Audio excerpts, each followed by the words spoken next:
it's Danrie from Craftofgiving, and in today's video I would love to share how to make a canvas art project like this one.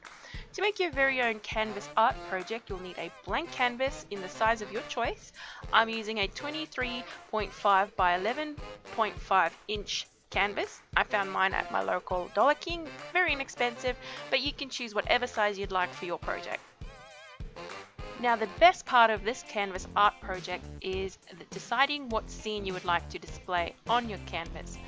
So I went for a sort of silhouette, foresty, tree, woodland kind of vibe, but you can decide whatever you would like to be featured on your canvas art.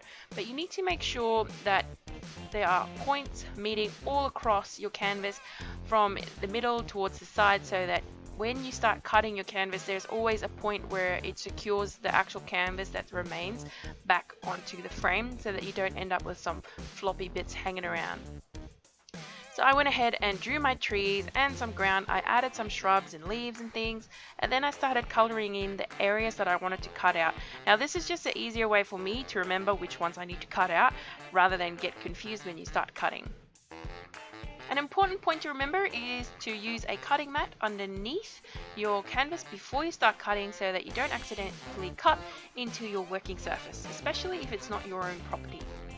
Go ahead and start cutting the areas that we don't need from your canvas. Now being careful not to cut yourself. If you're not confident with a crafting knife or a scalpel, please ask an adult to help you. I don't want anyone to accidentally cut themselves, as this project can be quite dangerous because you are cutting a fabric type material that can be quite tough, and making sure that you are very careful. Now this is when I quickly realized that adding significant detail to this project is not a good idea, because one, it's very difficult to cut the smaller details out, so keep that in mind when you decide on your design. So I gave up on my little shrubs there and I just cut them out.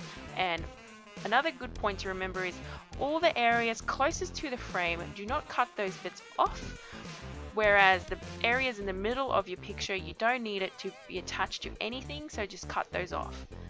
So just to clarify, all the areas closest to your frame that you don't need, just cut around your picture, but leave the part that's attached to your frame there, so that we can glue it onto the frame by using some hot glue just to secure it, and it just looks a lot nicer than actually cutting along the side of the wood there.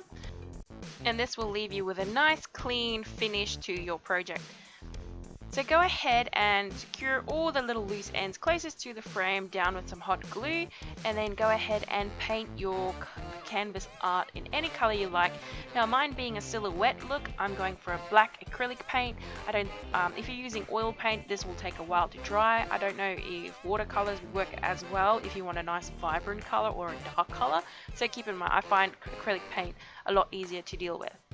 Now also keep in mind, any narrow areas may also start twisting if you start applying paint to it, because the canvas sort of twists on itself when it gets wet, so keep that in mind too. Be sure to paint over the flaps that you have glued down, as well as any of the wooden frames showing. Allow your project to dry completely before you can hang it on your wall, and there you have it, a really fun and easy way to create a canvas art using a blank canvas and your imagination. You can make this for someone for a gift. This is very inexpensive and fun to make, or you can make it for yourself to decorate your own home or your bedroom. I thank you so much for watching. If you like this video, give me a thumbs up and leave me a comment down below. Subscribe to my channel if you like. I upload videos on handmade gifts and other fun DIY projects. I thank you so much for watching, and remember to be crafty with your giving, and I'll catch you next time. Bye!